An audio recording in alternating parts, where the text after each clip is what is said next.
Bom, pessoal, sejam todos bem-vindos a mais um Chimatalks aqui no Orion Park. Um bom final de tarde aí para todo mundo, para a gente trocar, fazer mais uma roda de conversa nessa nossa roda de chimarrão que a gente realiza aí a cada 15 dias, aqui toda terça-feira, aqui no Orion. Agradecer a presença de todo mundo que se inscreveu, que veio aqui presencialmente, aos nossos talkers que vieram aí, se prontificaram a estarem presentes para contar um pouquinho sobre a sua experiência, as pessoas que estão acompanhando a gente nas redes sociais, ao vivo no Facebook, no Instagram. Fiquem à vontade, sejam todos muito bem-vindos e vamos começar mais um Chimatalks. E hoje a nossa temática ela é muito interessante, né? A gente vai falar sobre economia criativa. Mas antes da gente começar, a gente tem o espaço do nosso patrocinador, né? A Erva Mate Bela Vista, que está aqui patrocinando o nosso evento, né? Todas as edições agora do Chimatalks, nós temos a Erva Mate Bela Vista aqui no Orion Park. Você que está acompanhando ao vivo aí, compartilhe a transmissão para que outras pessoas possam estar acompanhando agora ou mais para frente, a hora que elas estiverem assistindo aí e poderem estar prestigiando o nosso comentário. Vou passar a palavra aí para o nosso patrocinador, que sempre faz um comentário sobre a cultura da erva mate, sobre a erva mate como um todo. Então a gente vai dar o espaço aí, fique à vontade. Boa tarde a todos. Meu nome é Luana, sou representante da Erva Mate Bela Vista, aqui na região serrana. Participei há 2 programas atrás, mas hoje vou fazer uma introdução do nosso produto, vou explicar um pouquinho, para nos próximos programas a gente conseguir trazer um conteúdo de curiosidade, alguma coisa relacionada à cultura da erva mate na região serrana. A nossa empresa ficou muito contente com essa parceria, a gente achou muito bacana o programa de vocês.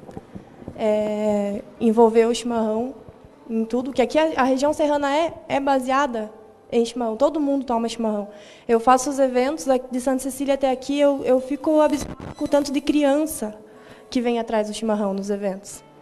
E daí, assim, uma coisa, a gente ficou muito contente também com o espaço para estar explorando isso, de divulgar o nosso produto, a forma como ele é feito, a história dele e a qualidade. Porque ele é diferente de vários produtos que hoje estão sendo comercializados no mercado. Ele é colonial, para dar um sabor diferente, ela é do Carijo, né, nossa erva é diferente das ervas mais tradicionais. Existem outras marcas também, mas hoje em dia já são poucas com essa qualidade. E explicar um pouquinho assim, a gente tem várias linhas dentro da nossa marca. Digamos, hoje a gente não tem só a erva mate fina, como a gente tem a erva mate média, para quem não gosta, que entope a bomba, que a erva fina entope a bomba. E a gente tem também a erva descansada, que fica, depois de canchada, ela fica armazenada de 1 ano a 1 ano e meio, para que o sabor fique mais encorpado, para quem gosta da erva mais descansada. Nós temos também o chá, que ele é gelado, para quem gosta de tomar o chá gelado. Quente também. Nós temos as caixinhas de chá, que são sachês, e temos 6 sabores de composto. Então, nós temos uma linha completa para atender quem gosta de tomar chimarrão mesmo. Estamos entrando aqui na região serrana e nós adoramos. Gostamos muito de estar participando e tomara e vai render muitos bons frutos. E deixar já o espaço em aberto que a nossa empresa ela faz parcerias de evento. Então, quem quiser obter um pacote da Bela Vista ou quem precisar que a gente participe de algum evento, faça uma parceria, é só entrar em contato aqui no Orion, que eles passam para mim também o recado. Beleza, muito obrigado aí pelo relato de vocês sobre o produto que vocês estão desenvolvendo, pela parceria principalmente. E quem quiser distribuir aí essa erva mate aqui na nossa região, que está entrando agora, o que ela pode fazer, como é que ela faz o contato aqui pelo Orion e a gente vai intermediar isso, como é que vocês estão prevendo comercializar esse produto aqui na nossa região? Eu sou vendedora externa do produto, estou visitando os comércios, mas é muito lugar aqui, é bem grande. Mas quem quiser é só vir aqui na recepção, pedir, vão ter meu telefone, pode passar em contato comigo. E aqui eu já vou deixar os meus cartões aqui na frente, o pessoal pode vir entrar em contato comigo. Beleza. Muito obrigado aí ao patrocínio da Erva Mate Bela Vista, nosso patrocinador agora master aí do nosso Chimatalks. E vamos começar a nossa conversa? Gil, estamos preparados aí para a gente começar? Estamos sim, Clayton. Gostaríamos também de agradecer, além do nosso grande patrocinador, aí, a Erva Mate Bela Vista, né, iniciando agora. Tem algumas novidades que virão nos próximos eventos. Né. Agradecer também a FAPESC, nossos apoiadores, né, Prefeitura também de Lages, né, e a Imagem TV, que compartilha aqui com os equipamentos para nós fazermos a transmissão, né, e o pessoal está acompanhando pela internet. Né. Gostaríamos então de fazer a apresentação, né, então, dos Talkers de hoje, né, então a ideia é só fazendo uma breve introdução, né, do que é o Shima Talks, para quem está pegando, digamos assim, o evento no primeiro momento. A ideia é utilizar algo que já surge naturalmente aqui na região, né, então o ato de matear, né, então não é só o chimarrão, mas é o ato de pessoas estarem numa roda de conversa, falando sobre determinados assuntos, e por coincidência tem um chimarrão rolando. Né, então a ideia é fazer isso com uma pegada um pouco mais voltada a assuntos ligados à inovação, ao empreendedorismo. Né? Então, a cada 15 dias a gente faz aqui nesse espaço do Sebrae. Né? Então, o Altenir está aqui representando o Sebrae também. Muito obrigado pelo espaço. E só aí, quiser apresentar, Clayton, para nós os talkers de hoje? Bom, então a nossa temática hoje é economia criativa, né? Isso, como sempre, as nossas temáticas elas são definidas ao final do nosso Shima Talks, e no último Shima Talks a gente teve essa definição que seria muito bacana a gente falar sobre a economia criativa. Então eu vou citar as pessoas que estão aqui, os nossos talks, que são referências, que vão ter aí 5 minutos para contar um pouquinho da sua experiência na economia criativa, né? E aí depois, como sempre, a gente abre o espaço para quem está aqui poder fazer pergunta, contar também um pouquinho daquilo que já vivenciou. Então nós temos aqui a Júlia, da Decolê Artesanato, né, que veio aqui prestigiar, o Everton, da Catálise Criativa, o Amarildo, da Sinergia Natural, né, o Pedro Cero, fazer o nosso debate. Gil, quer complementar mais alguma coisa? Isso, então, fazendo uma contextualização, né, sobre o tema, né, então, a economia criativa é um assunto que está surgindo agora, né, e ainda há um pouco de indefinições sobre o que de fato é isso, né. Então, gostaria de contextualizar com um conceito de John Hawkins, que é um dos primeiros cientistas, digamos assim, pesquisadores, que surgiu com esse termo. Né? Então, ele é autor de um livro, né, que é a Economia Criativa, e traz uma definição, assim, acho que bem interessante para a gente estar refletindo e ter esse conceito como ponto de partida. Né?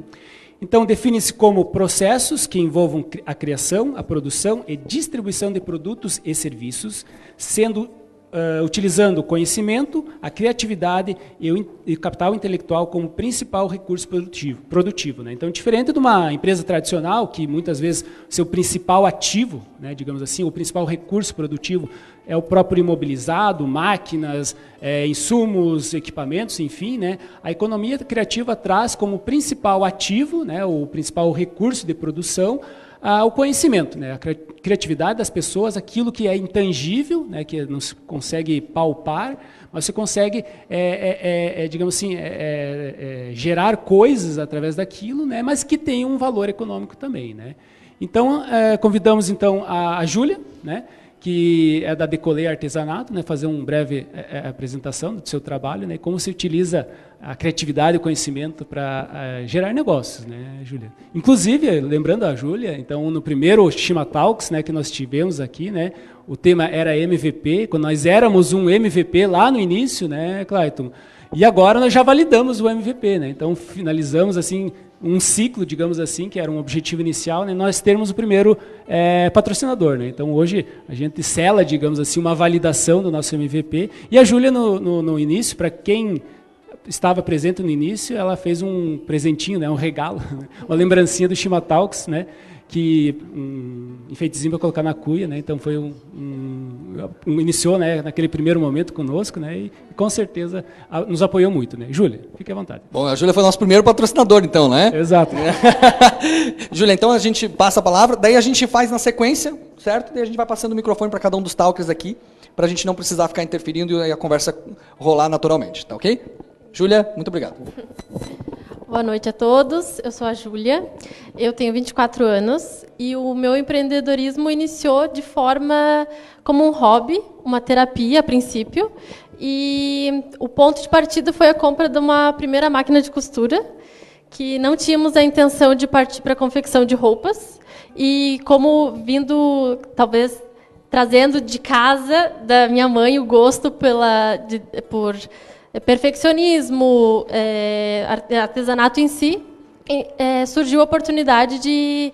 Pensamos, vamos iniciar a fazer algumas coisinhas aqui para casa, enfeitar. Isso era mais ou menos a época de Páscoa, em abril. E começamos a produzir, e talvez o espírito empreendedor aflorou a partir do momento que eu decidi começar a postar essas fotos nas redes sociais dos nossos produtos. E as pessoas começaram a gostar, começaram a pedir, se não fazíamos, que queriam ter em casa, e começaram a dar ideias e alguns modelos, e fomos encarando isso. Logo em seguida, surgiu a oportunidade de adquirirmos uma máquina de corte a laser de MDF acrílico. E, em seguida, o pontapé maior, 2, 3 passos à frente, que nós temos hoje a loja física no centro de Lages, na rua Rui Barbosa, ali próximo ao pronto-socorro, que nós temos, então, ali toda a parte de produção de artesanato em tecido, em feltro, até trouxe aqui, agora é época de Natal, né? Trouxe para mostrar um pouquinho. E lá também temos a parte daí do corte a laser, de madeira e acrílico, que a gente traz a proposta de sair um pouco do tradicional e fechar negócio com empresas, para fechar brindes, ou próprio a questão de agregar valor ao seu produto, e colocar a sua identificação, como a gente tem a gravação, fechei vários trabalhos de gravar logo no seu produto, fazer com que o seu produto fique mais identificável assim, para a empresa. E o que nos motiva hoje é um segmento de resgatar alguns brinquedos tradicionais, coisa que a gente não encontra mais hoje. Assim, estamos aqui dentro do Orion Parque Tecnológico, mas temos o pensamento em resgatar alguns brinquedos de antigamente e, principalmente, caminhar para a linha de brinquedos educativos.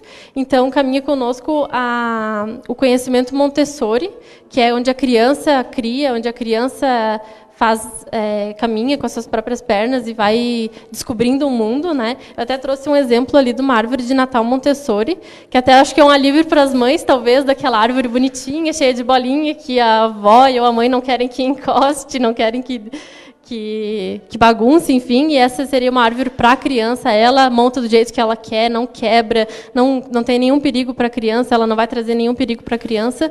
Assim como também a linha nós temos a parte de... Eu até trouxe alguns aqui para exemplificar, de dedoches, a questão de teatro, porque eu tenho lido muito, estudado muito a questão de você incentivar a criança na primeira infância. Uma criança que é estimulada bem na sua primeira infância, ela tem 100% de chance de ser um adulto criativo, um empreendedor, né? Então, hoje, meu ateliê caminha nesse pensamento, e é isso aí. Obrigada pela oportunidade de apresentar um pouquinho aí do nosso trabalho. Muito obrigado, Júlia. Parabéns pela iniciativa. Agora passamos para o Diogo, da Glóbulo. Boa noite, tudo bom? Meu nome é Diogo Machado, eu sou sócio da Glóbulo. A Glóbulo é uma empresa, é uma consultoria de posicionamento para marcas, negócios e ecossistemas. A gente já foi branding há muito tempo atrás. Hoje a gente faz um pouco mais do que isso. E também sou sócio do Sebrae Lab em Florianópolis, que é um espaço de economia criativa. Então a gente encara lá como um hub entre as empresas tradicionais e as empresas criativas. A gente quer a gente tem desenvolvido lá naquele espaço iniciativas para que os criativos possam entender e aprender de forma mais racional e, ao mesmo tempo, os racionais pensarem um pouco fora da caixa, né? Isso a gente encontra muito bem. E a economia criativa, ela de fato, ela é pouco entendida, e pouco entendida na sua complexidade, porque, por mais que ela represente só 4% do PIB, se for pensar em todos os empreendedores que trabalham diretamente nas 14 verticais da economia criativa, a economia criativa ela é base para qualquer tipo de diferenciação nas empresas tradicionais. Eu uso muito o exemplo de uma Leica, por exemplo, que é uma câmera. Uma Leica hoje está custando R$100 mil, R$150 mil, e ela tem a mesma tecnologia do que uma Fuji, mas pela questão criativa dela, pela questão de diferenciação do artesanato e tudo mais, ela vale, sei lá, 20, 30 vezes mais.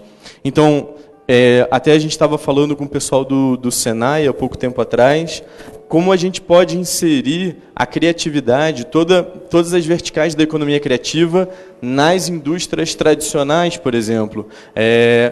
A gente tem nas indústrias histórias tão bonitas, tão interessantes, e aí por meio de audiovisual, por meio do design, por meio de X possibilidades da criatividade, a gente poderia estar agregando valor nesse sentido.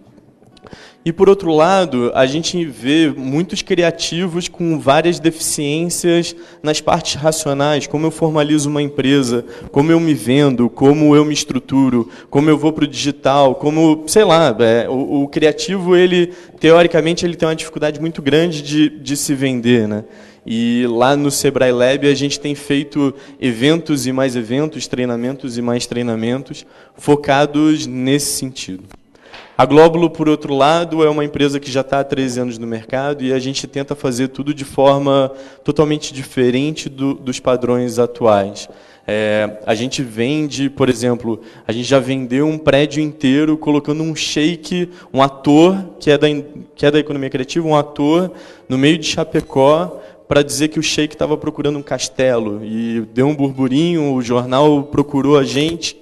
O que estava acontecendo, não sei o quê, tem um sheik procurando uma casa e tal. O cara ficava na frente do hotel, parecia, sei lá, a Madonna, assim, de tanta gente que tinha na frente do hotel. E depois a gente explicou que tudo isso se passava pelo lançamento. Olha como eu uso vídeo, ator, criatividade, para vender um apartamento que 90%, 95% das vezes é um troço de concreto sem vida nenhuma, sabe? Ou então a gente repensa todo um Senai Santa Catarina focando nessa parte de criatividade. Enfim, tem tanta coisa que a economia criativa poderia estar atrelada à economia tradicional. Muitas pessoas acham que criatividade, design e tudo mais para que eu vou investir nisso? O objetivo é vender mais ou gastar menos? Não. Atrelar valor de mercado aos serviços e produtos passa pela economia criativa. Então, que legal da gente estar falando sobre isso e tomara que as pessoas expandam a mente em relação a isso. É isso. Obrigado, Diogo. O Diogo deve estar com a cabeça borbulhando, acredito, né? Esteve há poucos dias em Portugal participando do Web Summit, né? Então, voltou hoje, olha só, exclusivamente para o Shimatalks, né? Direto de Portugal, né? Então, lá está sendo uma referência nessa área, né? Eu participei da Expo Gestão há algum tempo, tinha um pessoal de Lisboa falando sobre isso, né? Com certeza você tem muito a compartilhar, né? E foi muito louco, assim, porque teve duas verticais, as duas principais verticais do evento de tecnologia foi sobre criatividade, sabe? E atrelado a todos os outros, criatividade também. Então, criatividade é meio que inovação passou, agora o termo da moda vai ser criatividade. Todo mundo vai atrelar isso para si, mas não tem o que fazer, faz parte e é necessário. Então, tem muita coisa legal aí para surgir. Legal, então. O Marcos agora, né, da Pronato, o Marcos nos conhecemos há um bom tempo, né, estudamos lá no não é século, é o milênio passado, lá no São José do Cerrito, né? No Colégio Agrícola, né, então a gente estudou lá, se conhece há um bom tempo, né, sim. E está trabalhando com orgânicos, né, então gostaria de dar o seu relato breve aí. Então, primeiramente, agradecer ao Gil pelo convite, né, ter convidado, e quando ele passou o tema eu achei muito interessante.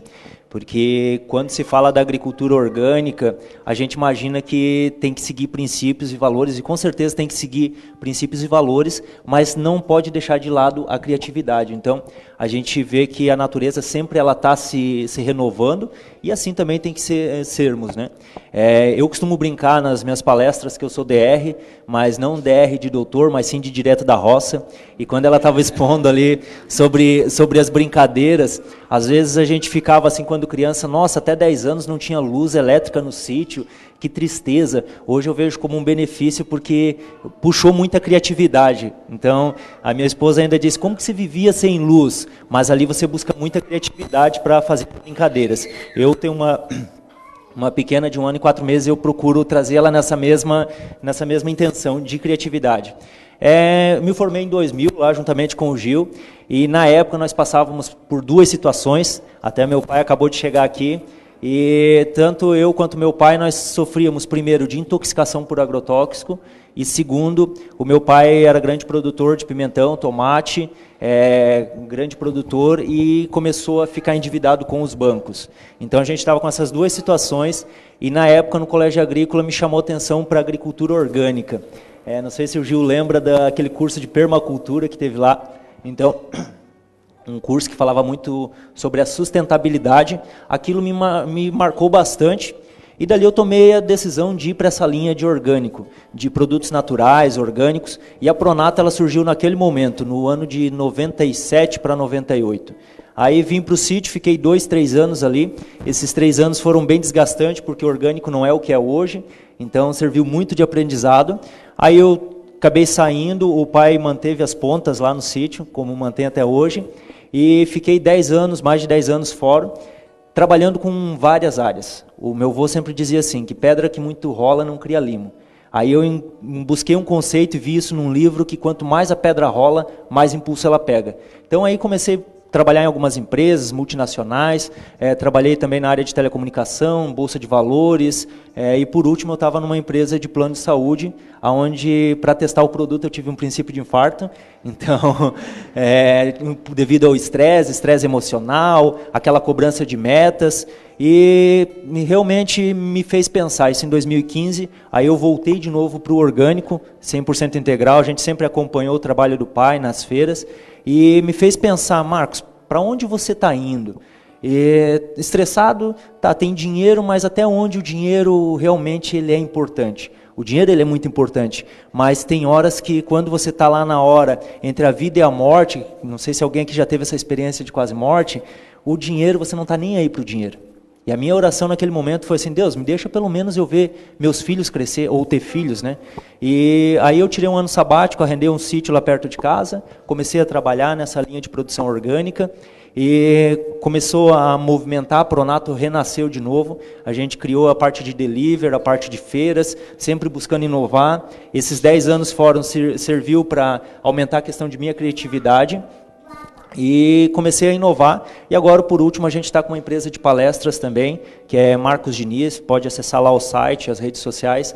A gente está trabalhando muito forte nisso, que a nossa missão como Pronato, como Marcos Diniz, é conectar a cidade ao campo e o campo à cidade, porque se perdeu isso. Hoje a gente fez um dia de campo lá, um dos dias de campos que a gente fez, teve uma pessoa, um cliente chegou lá, antigo de feira, ela olhou assim para o brócolis, nossa, eu achei que o brócolis dava embaixo da terra. Aí eu fiquei pensando, nossa, como que as pessoas não têm essa experiência? E o pai até estava lá naquele dia de campo, eu tinha uma equipe lá para brincar, distrair as crianças. A hora que o pai pegou, diz, quem já tomou Camargo? Nunca tinha ouvido falar, foi lá tirar leite da vaca, plantar, fazer um canteiro, plantar, aquilo dali foi a melhor coisa para as crianças. Então hoje a gente vê isso, que tanto adultos, jovens, adolescentes e crianças têm que ter esse contato com a natureza. Então a gente tenta aproximar, ter essa conexão entre natureza e cidade, né?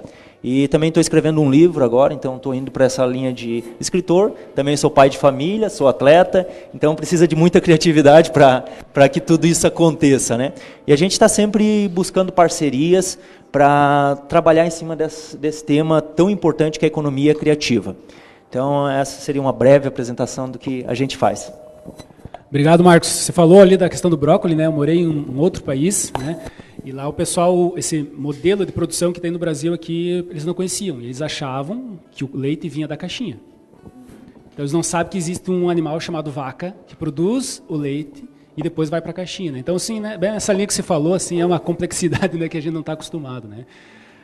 E nessa mesma linha que você falou, assim, de pessoas que mudaram, né, radicalmente, digamos assim, né, o Amarildo, né, da Sinergia Natural.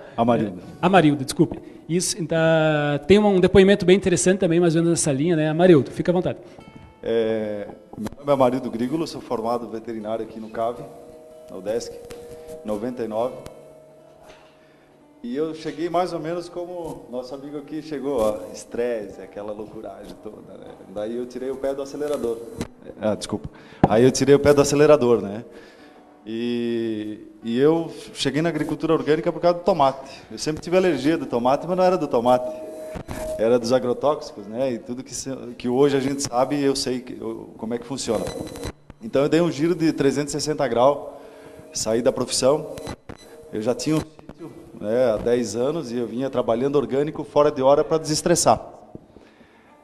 E peguei gosto pela coisa, né? Eu sempre digo que eu devia ser agroveterinário, não veterinário, né? Então, eu comecei a estudar fitopatologia, comecei a estudar biodinâmica, permacultura, cultivo orgânico, os fermentados que hoje existem são uma ferramenta muito boa para o pequeno. E nós decidimos achar uma propriedade que se encaixasse com o que a gente procurava, próximo ao asfalto, né, na 116. E agora nós estamos montando uma pousada, né, com alguns quartos, uns 10 quartos mais ou menos, com esse espaço para o pequeno agricultor aprender a trabalhar sem tecnologia. Aqui eu venho desfragmentando que a gente estava falando em dinheiro e coisa e tal, né? Na verdade, a nossa propriedade não vai ser um produto para ganhar dinheiro, e sim para fazer com que os outros aprendam a deixar de gastar dinheiro. Então, é essa filosofia da propriedade, por isso sinergia natural. Cada propriedade tem matérias-primas para fazer todos os abonos orgânicos, como falava o Jairo, um professor aí. Pó de rocha, grama, qualquer coisa serve para fazer adubo orgânico. Então, esse espaço nós estávamos agora conversando também, e falta um lugar que tenha tudo isso para levar o pequeno produtor, para fazer workshops, ou para mesmo aprender e colocar a mão na massa lá, né? Então, eu saí de um emprego público com bom salário, né? Mais os caixa 2, bicos e coisa que todo veterinário faz, né? De clínica aqui, ali. Mas larguei tudo, vendi a propriedade para fazer uma coisa bem certinha, né? Então, tecnologia não quer dizer que tem que ter um monte de máquinas. Tecnologia são coisas que você consegue fazer com que a tua produção, digamos nós no orgânico, não tenha que usar agrotóxicos e usar a natureza a nosso favor. Então, a dificuldade do orgânico, sim, é dificultoso, não é fácil não. É mão de obra braçal, é mão de obra de gente, e tem que ter uma filosofia, tem que ter vontade e tem que querer fazer isso. Então, a gente chegou nesse ponto pela nossa saúde, em primeiro lugar. E eu acho que todo mundo merece, né? Hoje, a maioria dos produtos são transgênicos. A transgenia, me corrijam aqui, alguns são técnicos, agrônomos, a transgenia veio mais para vender mais venenos. É só para a planta suportar mais venenos. E até eu sempre cito, quando eu converso aqui e ali com o pessoal, os pequenos agricultores, no Mato Grosso foi feito um estudo numa cidade lá de soja e milho, o leite materno tinha glifosato. Então, amamentem seus filhos, né, leite materno com glifosato. Então, é uma política muito cruel com a saúde humana, né? E eu decidi sair com 42 anos agora, antes que eu fique um pouquinho mais velho, para a coisa começar.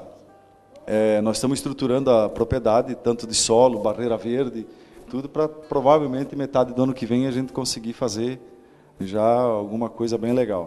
Vai ter energia eólica, vai ter biogás, vai ter energia solar, vai ter vai ter uma hidrelétrica pequenininha que tem um rio lá que comporta.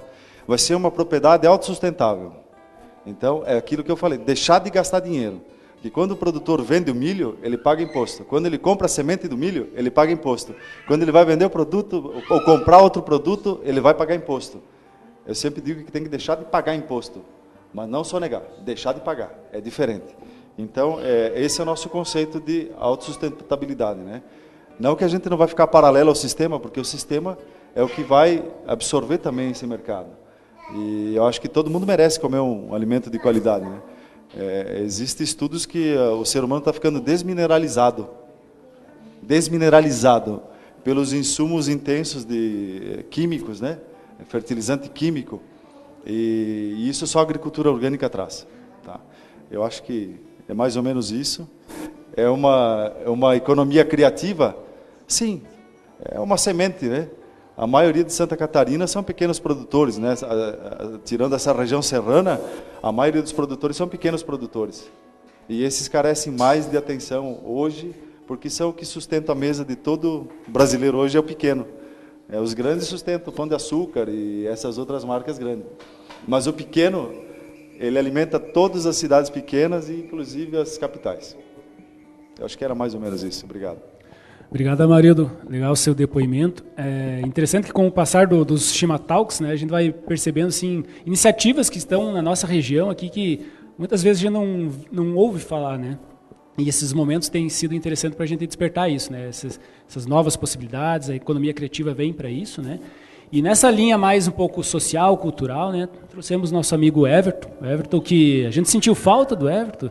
Teve um momento no início que vinha direto, né, não falhava um, e sentimos sua falta aí, mas agora seja bem-vindo, Everton, da Catálise Criativa. Boa noite. Boa noite a todos. Justificando a ausência, o trabalho está... a gente trabalha, graças a Deus, tem um trabalho, então... comprometeu esses dias de Shima Talks, né, alguns sacrifícios têm que ser feitos. Bom, falando um pouquinho então sobre mim, sobre a Catálise Criativa, já trabalho há um bom tempo dentro da economia criativa como freelancer, trabalhando em produção de eventos, feirinhas, feiras de artesanato, e há um ano atrás a gente resolveu criar, né, a Catálise Criativa, para servir de promover o desenvolvimento social, né, através da economia criativa. Então, nossa ideia é transformar que cada agente criativo seja um empreendedor social, seja um empreendedor criativo, e que ele possa transformar sua renda, né, através da sua arte, do seu artesanato, seja ele pequeno ou grande, mas principalmente o pequeno artesão, o pequeno produtor, que ele tenha aonde mostrar e como, né, foi comentado aqui, que ele tenha material de divulgação, que ele tenha uma experiência para levar para os seus clientes. Então a Catálise veio para fazer essa ponte, ser esse articulador entre o artesão, entre o artista, entre todas as áreas da economia criativa possam ter essa visibilidade. E também fazer com que o nosso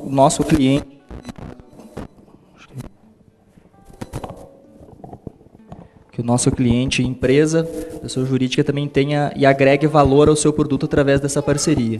Então, que a gente possa fazer parcerias entre empresas que precisam mostrar agregar valor ao seu produto, e no final, né, que na verdade não são nossos clientes, seriam nossos parceiros, e nós atenderemos junto o cliente final, gerando experiência para ele. Então, que ele possa ter uma experiência, que o cliente final tenha uma experiência de uso do que o nosso parceiro pretende oferecer, e que isso atrelado ao que o nosso primeiro parceiro lá, nosso agente criativo, possa mostrar, né, o seu trabalho, a sua arte, ter essa visibilidade e agregar sua renda, se desenvolver, aprender, estar inserido na comunidade. Então a gente pensa em inclusão social, a gente pensa em distribuição de renda, sustentabilidade, a gente fala em esse mecanismo estar gerando todo junto, e assim a gente estaria fazendo com que o ecossistema, né, prolifere e que gerem mais demanda, mais renda, partindo do pequeno produtor.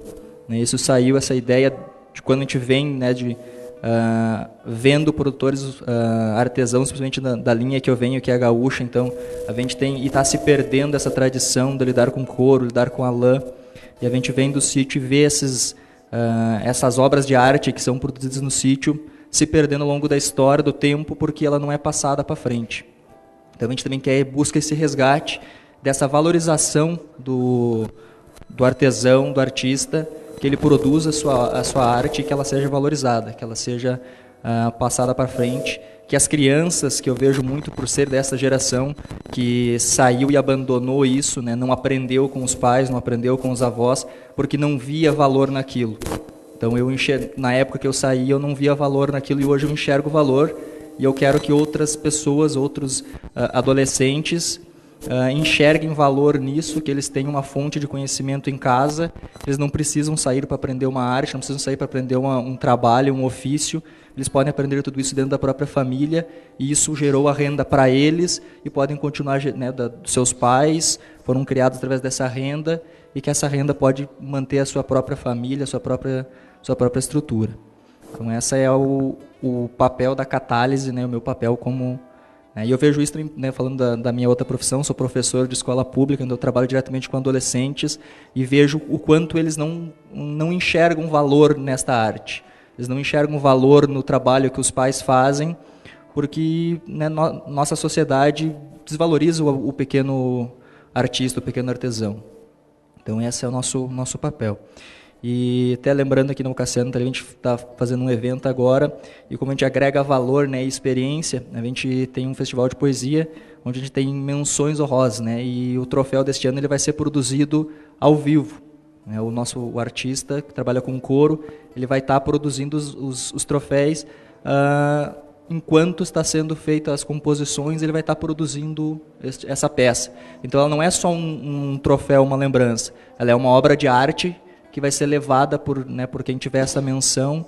Isso vai agregar valor tanto para o artista de mostrar, quanto para quem for receber isso, que vai poder colocar em casa uma obra de arte. Né? Então isso é que a gente enxerga do valor, né, do artesanato, o valor desse trabalho campeiro, trabalho rural, que está se perdendo, a gente não quer deixar que ele se perca. Obrigado, Everton, pelo seu depoimento. Lembrando o pessoal que está acompanhando pelo Facebook também, se quiserem já mandando algumas perguntas, né, a gente vai registrando aqui, na sequência a gente passa para os nossos talkers. Né. Meu amigo Pedro, um grande apoiador aqui do Orion, né, responsável pelo Orion Connect, né, então trabalha bem na parte social, né, então ficamos gratos pela sua participação. Uma outra pergunta, vocês são irmãos por acaso? Todo mundo fala isso. Ah, é? Sim, somos irmãos, né? De alma, assim, né? É um grande amigo que eu encontrei na vida. Eu acho que a vida é feito disso, né? A gente encontra algumas pessoas que fecham com a gente, assim, né? E o que os empreendedores chamam de serendipidade, né? Algumas coisas acontecem assim, não tem explicação, a gente se conecta. Estou muito feliz de estar participando hoje aqui, porque é um momento que a gente se encontra, conversa sobre ideias, conversa sobre várias coisas, e desde que o homem é homem, a gente faz isso, né? Se reúne ao redor de fogueiras para conversar, para tomar chimarrão, né? Para contar histórias. Então é muito importante o Chimatalks. Bom, faz mais ou menos uns 10 anos que eu trabalho com economia criativa. Eu comecei lá em 2000 e alguma coisa. Muito tempo, verdade. Primeiro trabalho que foi realizado como nome de economia criativa, naquela época, acho que aqui no Brasil nem se falava em economia criativa, acho que muito menos em empreendedorismo naquela época, ou você era empresário ou você era estudante, no máximo você fazia um bico, assim, que as pessoas falavam. E eu tive uma agência experimental, foi um empreendedorismo por eu ter recebido vários nãos, e eu queria experimentar o que era trabalhar em uma agência de publicidade. Então criou-se essa necessidade de construir uma agência para que eu pudesse experimentar com outros colegas como seria uma agência de publicidade. Agradeço todos os nãos, né, dos currículos que eu entreguei, por ter tido essa experiência. E a partir daquele momento em que eu experimentei como seria gerir uma agência, criar em cima dela, desenvolver um modelo, como a gente não sabia como uma agência de publicidade funcionava, sabia ali teoricamente através da faculdade, mas não a fundo, a gente teve que desenvolver o nosso próprio modelo de agência de publicidade. Então a gente girava para que todo mundo naquela pequena agência pudesse participar pelo menos uma vez de cada área. Então, um dia eu era o cara que fazia o atendimento, na outra semana eu era o cara que participava da criação, do planejamento criativo, na outra semana eu era o cara que fechava as contas da agência, e assim ia todos os participantes, para que todo mundo pelo menos tivesse um pouquinho de conhecimento em cada área, e a partir do momento que saísse da universidade, pelo menos tivesse um rumo de, não, eu sei fazer isso, então eu gosto de fazer aquilo, eu não gosto de fazer isso, e todo mundo se direcionasse. A partir de então, eu gostei muito de redação publicitária, e fui pesquisar algumas áreas. Meu TCC foi sobre os literários, né, na influência da publicidade brasileira. Então a gente viu Bastos Tigre, Monteiro Lobato, enfim, todos esses literários criando materiais para a publicidade brasileira quando começou. E eu criei uma certa paixão pela literatura. E aí eu conheci o CEP 2000, que era um movimento que acontecia em São Paulo, que era Centro de Experimentação Poética, que era um sarau literário onde reuniam bandas poetas, o cara que estava escrevendo livro sobre ficção científica, o cara que queria fazer o protesto, a menina que queria pedir o cara em casamento, enfim, reunia um monte de gente para falar sobre tudo. E eu pensei, por que um movimento como esse não pode acontecer na nossa cidade? Por que as pessoas não podem se reunir e pensar coisas maiores para acontecer na nossa cidade? E aí foi quando eu montei o primeiro evento chamado Poesia Coagente, que era um encontro de escritores, fotógrafos, artistas, músicos, que era para falar sobre processo criativo. E a gente visitava teatros, a gente visitava shows, e a nossa intenção era para que, a partir daquela peça, a gente criasse algo para mostrar para as outras pessoas.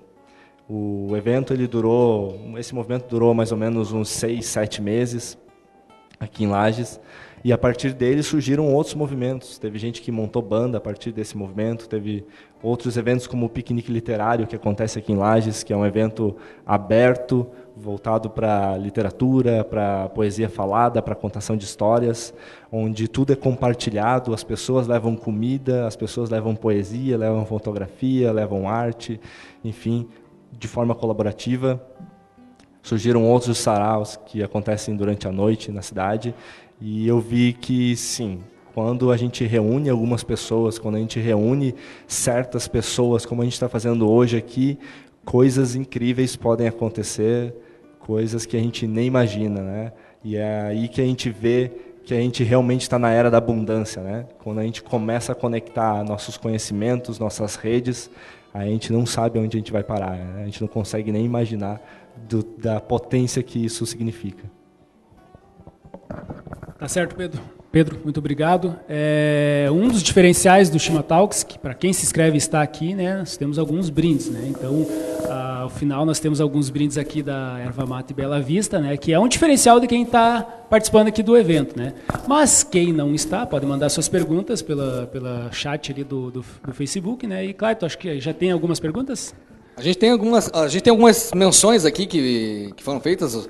Nosso ex-presidente aqui do Parque Orion, Roberto Amaral, está acompanhando ao vivo, e juntamente está aqui o secretário Adenilson Biazus, que está acompanhando, o secretário de Desenvolvimento Sustentável do Estado, o Jean Vogel, que é vice-presidente da CIASC, junto com o Anísio, que é o atual presidente, e o Juliano Chiodelli, que é lagiano, também, que trabalha hoje na Secretaria de Desenvolvimento. Estão mandando aqui um abraço, que eles estão em Barcelona, lá no Smart City Forum, né, e estão acompanhando o Shima Talks ao vivo lá, vendo o que a gente está falando e mandando uma mensagem aí para todo mundo. Muito bacana. Então, estamos rompendo fronteiras, Gil, né? Estamos agora na Europa. Olha aí, a cada Shima Talks nós vamos botando um passinho mais para frente. Como a gente sempre faz aqui, né, a partir do momento que os nossos talkers falam um pouquinho sobre a sua experiência, se apresentam, a gente abre o espaço para que as pessoas possam, realmente, a gente possa fazer a nossa roda de conversa acontecer. Então a gente abre espaço para quem quiser fazer alguma pergunta. Se eu conheço muito bem o meu amigo, já tem uma pessoa com o microfone na mão, né, e já está preparado para fazer a primeira pergunta. Tobias, manda bala aí. Muito boa noite a todos. Participei dos primeiros Shima Talks também, participei umas 3 vezes consecutivas. O último eu estava fora, eu acabei participando online. Muito jóia pra caramba, inclusive funciona o áudio todo, não precisa aumentar o computador. Fazer alguns comentários sobre um pouquinho dos que os talkers falaram. Um sobre o nome do senhor mesmo é? Diogo. Falou sobre um número interessante, que é aproximadamente 4% da economia, representa no PIB apenas 4%. Isso diretamente, mas indiretamente, eu estava dando uma olhada numa pesquisa, inclusive antes de vir, já que nós tínhamos que estar preparados para poder perguntar, ele chega a representar de 18% a 20% de forma indireta. Eu diria mais ainda. Bom, pegando dados, por que é interessante falar isso? Eu tenho uma startup e a nossa startup inova num mercado que é altamente tradicional. A gente inova no mercado de cavar-buraco, onde a gente faz Deus de sempre, que é a mineração. Então, aonde que vem a criatividade nisso? Eu acredito que seja muito mais do que 18%. Hoje em dia, pegando o mercado das startups, beiraria 90%, pensando só nesse mundo criativo. E como a criatividade não vem apenas disso, permacultura, um termo citado pelas duas pessoas em relação à agricultura, Permacultura é um termo mais antigo do que a soma de nós tudo junto, afinal é a permanência da espécie humana. A gente acaba comprando, vou pegar um exemplo tradicional, já que nós temos o queijo serrano, a gente compra um queijo mussarela de uma marca qualquer bem famosa por R$30, mas acha muito caro pagar R$28,90 num queijo serrano. Onde é que está errado nisso? A grande exemplo disso, a crise que nós tivemos há um pouco tempo atrás, a greve dos caminhoneiros. Quanto menor a cidade, menos só sentiu a gasolina. Eu estava em São Paulo nesse dia, no dia eu queria fazer um churrasco, como sempre, bom sulista que é, mas eu tive que fazer um churrasco, eu consegui a carne, porém, mas não consegui absolutamente mais nada, além da carne. Porque, como tem um grande frigorífico no Brasil, ele conseguiu fazer estoque, mas o restante, onde é que estava? Nessa mesma época, eu acabei indo para o interior de Minas Gerais. A cidade não sentiu absolutamente nada, porque era uma cidade do interior onde ele valorizava a cultura local. É uma região sul de Minas onde tem a cultura do café. Se eu quisesse café, tinha. Se eu quisesse queijo, tinha. A única coisa que faltava era frango, porque eles são uma região de porco. Então, carne não faltava. E eles têm abatedores próprios. A permacultura parece criativo, parece novo, mas é algo tão antigo, apenas a nossa permanência em cima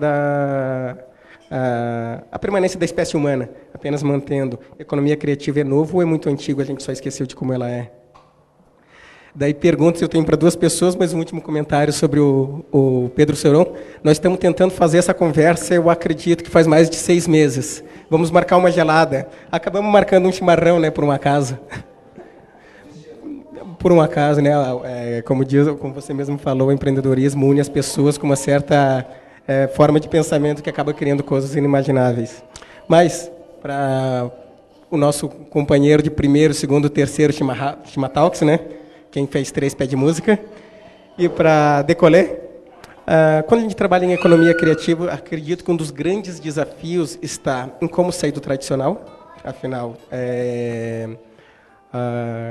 vamos pegar um artesanato, geralmente acaba. Vamos conhecer a cultura do Nordeste. Eles vêm com os tricô. Vamos conhecer a cultura das rendeiras. Vem com sempre acaba muito na área têxtil, acaba muito na área decorativa, mas como tornar isso, sair dessa área tradicional, que acaba sendo tradicional por mais que seja criativa, e fazer com que ela dê dinheiro?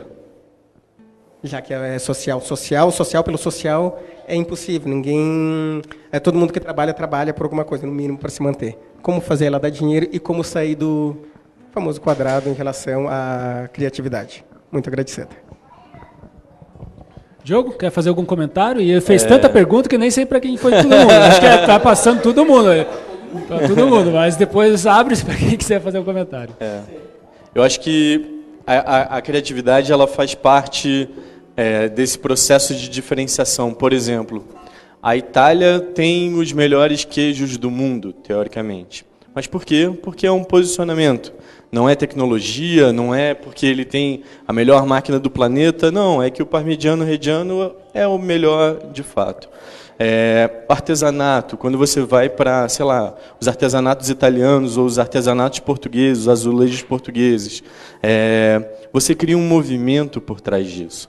Até a gente estava fazendo uma apresentação um tempo atrás e a gente usou até o exemplo não é corda, eu sempre... do laço, isso, do laço.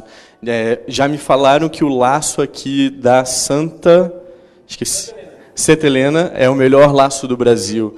O que falta talvez, ou do mundo, quiçá do mundo. O que falta talvez é um movimento... uma coisa mais que todo mundo se movimente junto por algo único, sabe? Eu vejo muita gente agindo sozinho e uma região não se une nesse processo. Um produtor de queijo, tem um produtor, eu moro em Bom Retiro, na verdade, e tem um produtor de queijo ali de Bom Retiro que ganhou um prêmio estadual do melhor queijo colonial aqui do estado, mas ele está sozinho, sabe? Ele não tem apoio, e não digo nem apoio governamental. O governo ele não é pai de todo mundo, e as pessoas precisam entender isso. Mas se o movimento serrano se unisse e tivesse um movimento único, ele talvez talvez poderia ser um movimento mundial. Aqui a região serrana tem capacidade para ser mundial. É só porque o pessoal ainda é muito desunido nesse movimento. Pelo menos é isso que eu acredito. E aí, criando esse movimento único, todos esses pequenos produtores, empreendedores, vão na onda do processo. A gente, sei lá, compra vinho italiano. Cara, tem produtores que produzem 500 litros por mês, mas ele consegue colocar um preço equiparado aos grandes vinhos italianos, porque ele está indo na onda. Então, eu acho que falta um pouco mais de união da região serrana por um propósito único. É isso, eu acho. Bom, indo nessa mesma linha, acho que falando sobre o artesanato e a inovação dentro desse segmento, eu enxergo o artesanato como a ferramenta, né? O que o artista coloca nele é a inovação, porque tu pode pegar o crochê ou o tricô, tu vai ter sempre, né, nas linhas aqueles mesmos pontos, mas o que tu consegue fazer dentro dele, ou a mensagem que tu consegue colocar nele, ele é único. Então, cada peça ela vai ser única. E isso que está a inovação. E por mais que tu pegue uma coxa de retalhos, os desenhos, os retalhos que vão estar ali vão estar formando o que o artista estava querendo transmitir naquele momento.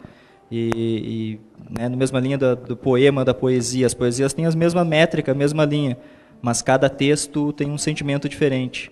E o artesanato eu enxergo a economia criativa, né, tudo que se produz com criatividade, eu enxergo nessa linha poética, de que há uma mensagem, há um sentimento, e isso é inovador, isso é único, tá? Pertence àquela peça exclusiva ali.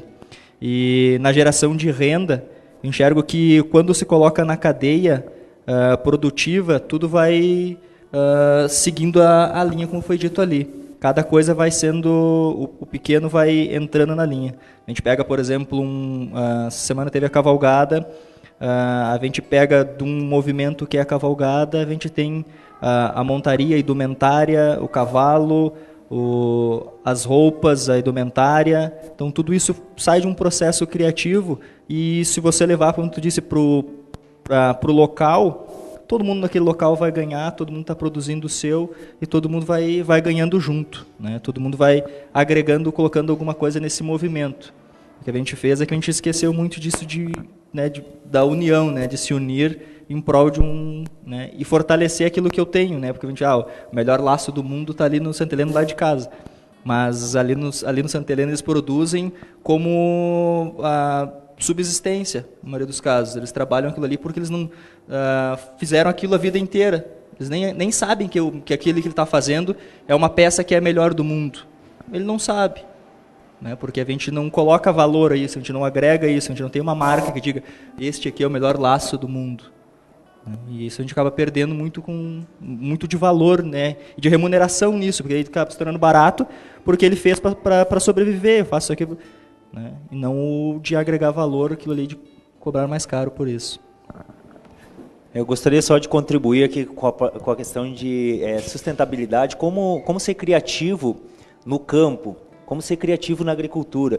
E pegando aqui duas partes que o Diogo colocou, hoje nós vivemos a falta de união dos pequenos, principalmente dos pequenos produtores. Só que aí tem uma outra parte que ele colocou na apresentação dele, que parece que a pessoa ou é racional ou é emocional. E quando eu vejo isso, eu tive um tempo no Nordeste fazendo um trabalho lá com produtores, eu fiz uma palestra lá para 2.500 pessoas ligadas àquela cooperativa, eu fiz só com a liderança das cooperativas, mas eu vi muita união lá. Só que daí faltou a parte racional. Eu costumo dizer que que as pessoas parece que causou um divórcio entre coração e mente, parece que está tendo um divórcio. E aí quando as coisas não ligam, ou eu sou racional, ou eu sou emocional. Ou eu estou unido, e aí eu acabo me engessando e vivendo no meu mundo de sustentabilidade, permacultura, pensando somente em mim, e não acabo levando isso para o coletivo, ou eu inovo com tecnologia, com agrotóxico, com tudo que se tem hoje da agricultura, e aí eu perco princípios e valores de conservação do meio ambiente. Então, é uma linha que ela não fecha. Então, o que a gente precisa? Precisa de pessoas que consigam, primeiro, ligar coração e mente. Você tem o trabalho do artesanato, mas de que forma que isso também seja rentável para as pessoas? Ou aquela pessoa que está só pensando no dinheiro, de que forma que aquilo dali ela pode também ser prazerosa. Porque a gente fala que, eu tenho um conceito que é prosperidade orgânica, que é prosperidade não é você ter tudo, e sim prosperidade é você não sentir falta de nada. Hoje as pessoas querem tudo, não sabem o que, mas querem. Então acaba tendo essa desunião, e acaba... Como que eu inovo isso na agricultura? Eu acompanhei agora na Biofair, em junho, um trabalho com o Dr. Alberto Pelizares, ele é escritor do Lugar de Médico na Cozinha, e ele escreveu um livro agora que é Cirurgia Verde. Ele está fazendo um trabalho sensacional no interior de São Paulo, que ele pega pessoas, é uma forma de inovar, ele pega ali produtores e consumidores e junta essas duas pontas, levando informação. Porque normalmente a nossa salada a gente pensa o quê? Tomate, alface e mais um ou dois. Cebola. Mas aí quando eu levo, como ele diz, no lugar de eu levar bisturi, eu levo liquidificador para a mesa das pessoas, para fazer suco verde. O que isso impacta para quem está consumindo e para quem está produzindo? Então, tipo, o Amarildo, Amarildo está lá produzindo, ele reúne consumidores, leva lá, explica o conceito, para que serve. Cúrcuma, por exemplo, que é o açafrão da terra. Anti-inflamatório fantástico, e as pessoas não têm esse conhecimento. É muito mais fácil a gente ir lá na farmácia comprar remédio do que produzir algo que pode curar e remediar. Só colocar aqui uma situação, falando dessa parte de orgânico. A Monsanto sempre foi a vilã do agrotóxico, só que hoje ela não existe mais, porque a Bayer comprou. Só que aí tu vai na farmácia e tu vê o quê? Tu vê Bayer. Bayer é bom. E eu não sei aqui em Lages, eu sou de Navegantes, mas hoje parece que tem mais farmácia do que padaria. Então, não sei aqui, mas então alguma coisa está errado. Ou seja, eu cuido desde a semente que é transgênica até a hora... Gente, eu infartei, não foi à toa num plano de saúde, porque eu comecei a ver o que passava por trás dos bastidores. Aí eu levo até lá no final, onde eu tenho cura, eu tenho formas de prevenir, mas eu, como médico, eu comprei uma máquina que eu preciso usar, eu preciso que aquilo se rentabilize, então eu preciso dessa pessoa doente. Então, são algumas coisas para a gente parar e pensar. E aí que vai surgir a criatividade. Porque a criatividade ela surge onde há uma dificuldade. Esse seria o meu conceito. Essa das medicinas não tradicionais, a Noruega lançou semana passada, ela está permitindo que médicos prescrevam caminhadas no parque como terapia para a doença. Então, você tem outras oportunidades de saúde que não as tradicionais. É isso que você falou. Eu mato e curo, e nos dois processos eu lucro, no caso. Uhum. É interessante pensar também que a gente, como economia criativa é um termo muito novo, para o Brasil é muito novo que ele está sendo utilizado, mas acho que ele surgiu na década de 90, mais ou menos, com até o Hawkins que nominou isso. E a gente pensar a economia criativa como soluções criativas. Sim, há um pedaço que vai envolver arte, cultura, arquitetura, design. Sim, vai trabalhar muito forte no design, mas também vai trabalhar muito forte soluções criativas. Um exemplo muito interessante disso, pensando em design mesmo, é uma companhia aérea que ela notou que ela estava gastando muito combustível para fazer suas viagens. E eles tinham que diminuir o peso do avião para que o avião gastasse menos combustível. E eles pensaram, não, vamos limitar o número de bagagens dos passageiros? Não dá. Vamos, sei lá, tirar algumas peças do avião? Não dá, não tem como tirar peças do avião. Então o que a gente pode fazer? Aí eles criaram um aplicativo de caminhada, de corrida, incentivando as pessoas a correr, a cuidar da saúde, porque se os passageiros emagrecessem X quilos, né? Cada passageiro emagrecesse X quilos, ao todo ia diminuir do avião X toneladas, quilos, 1000 quilos, e ele ia gastar menos combustível. Então, às vezes, é pensar essas sacadas e ter essa criatividade de ter essas soluções, alinhando o que pode causar um impacto positivo também, porque também é isso, mas de forma criativa, usando tecnologia ou não também, porque tecnologia, a gente tem que ver que até a escova de dente é uma tecnologia, né? Só que, enfim, a gente veio depois que ela já tinha sido criada, mas ela é uma tecnologia, né, cara?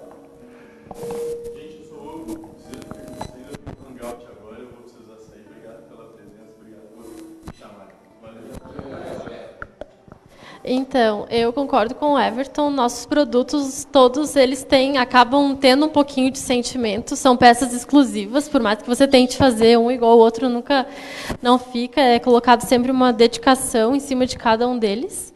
E a questão de ser rentável, acredito que de inovador que eu trago no meu ateliê é a forma de vender pelo Instagram. Nós temos muitas vendas por lá. Questão de postagem, fazer questão de como é mostrado, de como produzimos, e apostamos bastante nessa questão de vendas por lá.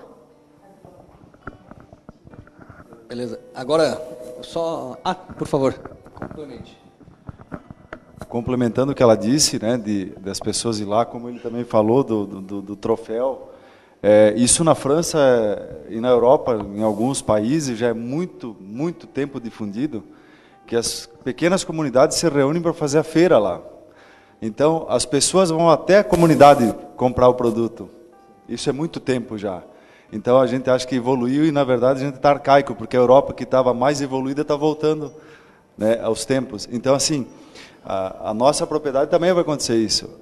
A criança tem que ir lá buscar o morango no pé de morango. O meu filho, o Antônio, ele pega morango verde, ele pega folha de milho, ele come de tudo lá.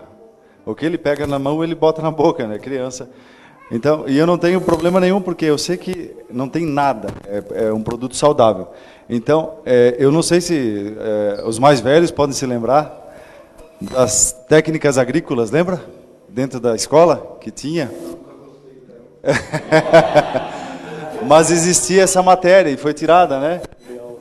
Então as crianças tinham um pouco de acesso à terra. Hoje eles acham que é fabricado pelo computador, a caixinha de leite, coisa assim, né? Então, o brócolis, né, que você falou. Então, essa pegada é que nós tem que voltar. As comunidades têm que se reunir para fazer com que o paciente, o médico verde aí, vá até lá, porque não é só a terapia de passear também, e poder comer um alimento saudável, ver como é que produz, entender um pouco o processo. O Diogo, né, que saiu daqui, falou do queijo serrano. Hoje o queijo serrano está entrando numa controvérsia. Para quem conhece a produção, o que ele falou é porque as pessoas tinham dignidade de fazer a coisa certa. Vaca mestiça, tradição, forma de fazer o queijo. Hoje tu vê muito queijo serrano que é com vaca jersey para ter volume de produção, para atender a demanda, e você vê que perde sabor. Não adianta perder sabor. Então, essa pegada de manter o artesanal, como ela também falou, é preciso. Mas o culpado são os próprios seres humanos, né? Que vão no mercado comprar café e acham que, já que eu aqui vou levar tomate, pimentão, isso, aquilo, e leva para casa já a doença também. Mas ele tem que passar na farmácia, que vai dar azia, vai dar...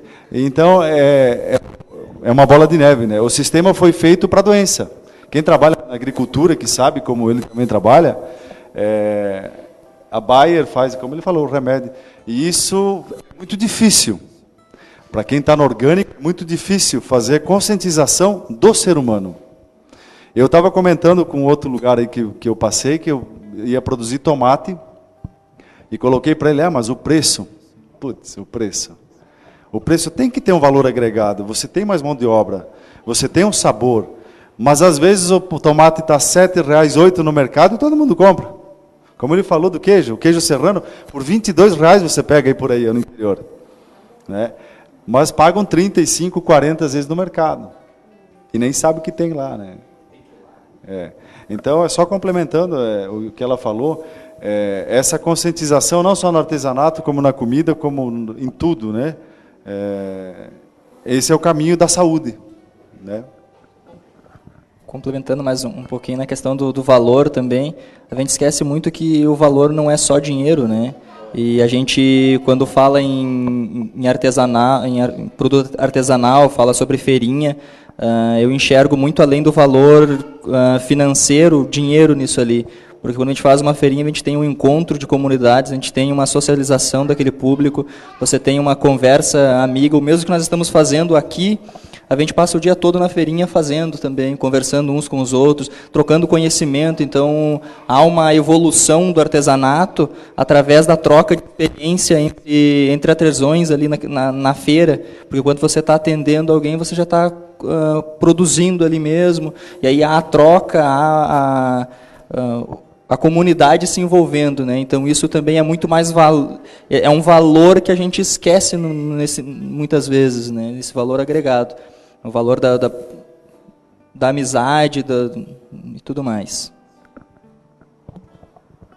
Boa noite, pessoal. Me chamo Emerson, trabalho no iLergic, uma startup que atua na área da saúde no segmento de alimentação saudável, né? Tem um fit bacana. E o que eu percebo do que vocês comentam é que a economia criativa está ligada muito ao mindset de quem está tocando ou quem está trabalhando em cima, certo? Mas a pergunta é, como eu faço para manter esse mindset fazendo com que a minha empresa cresça, ganhe escala, vá para o mundo inteiro, sem perder essa essência? O que as empresas hoje, que são referências e estão trabalhando com economia criativa, o que elas fazem para não perder essa essência? Quando eu tenho lá mais de 100 colaboradores, quando ela tem muita gente trabalhando, sem perder esse feeling que é o bacana da economia criativa. Bacana, vamos lá. Boa pergunta. Hoje a gente está nessa mudança de mindset, a gente imagina, primeiro, como que eu expando isso de uma forma geral, para que se tenha uma transformação geral. Primeiro conceito, você tem que aproximar o consumidor do produtor. A gente viu isso com a greve dos caminhoneiros agora, então a gente tem que aproximar, eu digo assim, agentes de transformação, que você vai transformar a vida de quem está no campo e a vida de quem está na cidade. Se você conseguiu isso, você partiu do princípio. Hoje, por exemplo, eu vou muito a São Paulo, estou indo praticamente uma vez por mês a São Paulo. Tu chega lá, vamos dizer motorista de aplicativo, né, que ainda não tem patrocínio aqui, mas motorista de aplicativo. tu tem motorista de aplicativo, você chamou, você acha o local. Quem sabe depois a gente até vai conversar, porque para estabelecer um projeto nisso, a Pronato, ela quer muito conectar o consumidor. Bom, eu quero orgânico aqui, quem produz orgânico aqui próximo? Então, ter essa conexão. E aí, quando você conecta isso, você, como você estava falando agora, a minha irmã está morando em Londres. Um dia ela me mandou uma foto de um final de semana que as famílias vão nas fazendas, lá eles chamam de fazenda, eles vão lá comprar, vão lá colher, vão lá... Cara, isso é fantástico, isso pode ser feito. A gente está com parceria com um projeto em São Paulo, onde está se estabelecendo isso. Porque de São Paulo, para tu sair da cidade, são 40, 50 quilômetros. Como que eu vou fazer isso? Agora, se aqui no bairro eu tenho ali uma área determinada para orgânico, lógico que aí a gente tem a contaminação do ar, tudo isso, mas ainda é menos do que aquela contaminação que você tem lá direto. Aí você começa a estabelecer. A gente fez um projeto com o pessoal lá do Green Verde, um hotel lá em João Pessoa, que eles têm uma horta orgânica, onde os colaboradores auxiliam, tu está hospedado lá, tu pode ir ali plantar, tu pode ir lá colher, e eles acabam levando aquilo dali para o refeitório. Ou seja, você tem contato das pessoas com o produtor, que o produtor tem muito a ensinar, e a pessoa da cidade tem muito a aprender. Só que muitas vezes a gente fica com... como que eu poderia dizer, conceitos e princípios tradicionais e acaba não abrindo a mente para novas possibilidades, quem está no campo. E quem está na cidade parece que abre um monte de janelinha, está lá no computador, abre um monte de janela e não consegue fechar nenhuma, esquece princípios e valores. Então, quando você junta isso, você tem uma transformação geral. E aí, a gente está com um projeto lá em Itajaí, no Imaruí, que é um bairro muito carente lá, de estabelecer horta orgânica. Porque qual que é a dificuldade da pessoa que está lá com doença? Ela vai para o SUS, tem toda aquela situação. Agora, tu já pensou, tem ali um lote onde as pessoas podem cultivar, onde as pessoas podem colher. Ah, isso é utopia? É utopia até as pessoas de bem decidir se levantar e fazer. Porque a gente vive em um país onde as pessoas de mal se levantaram e os de bem não têm coragem de meter a cara. A partir do momento que as pessoas de bem, como essa roda de conversa está aqui, ir para a rua e dar a cara para bater, gente, nós vamos ser uma nação transformada. Mais alguém aí? Pedro?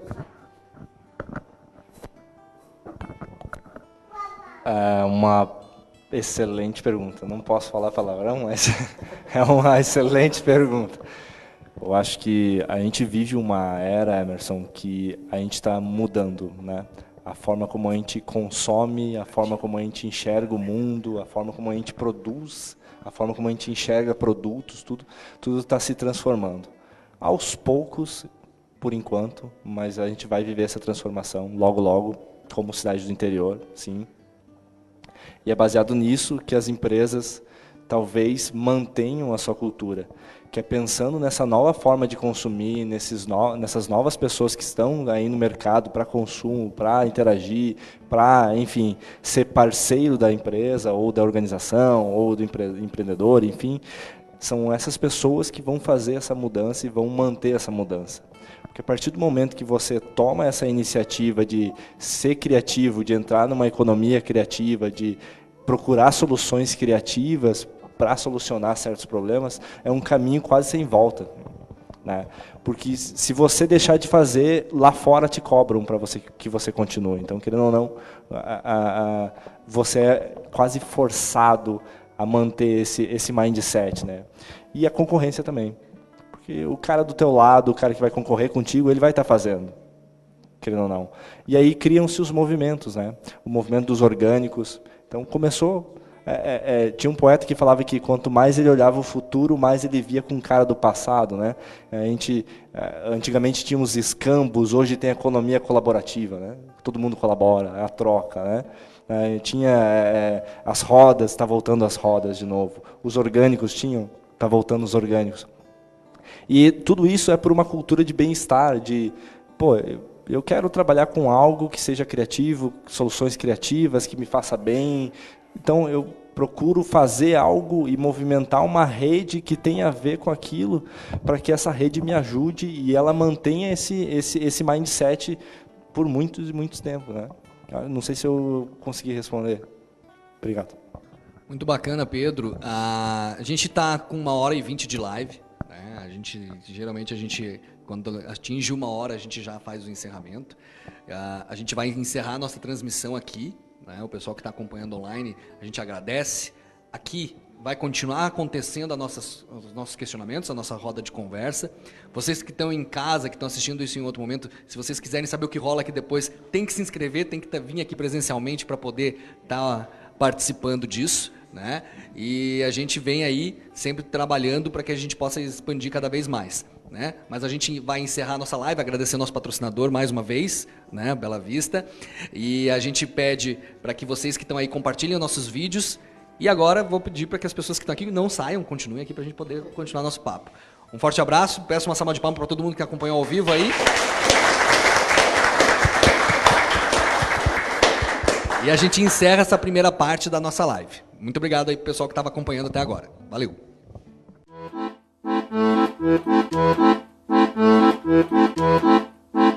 Thank you.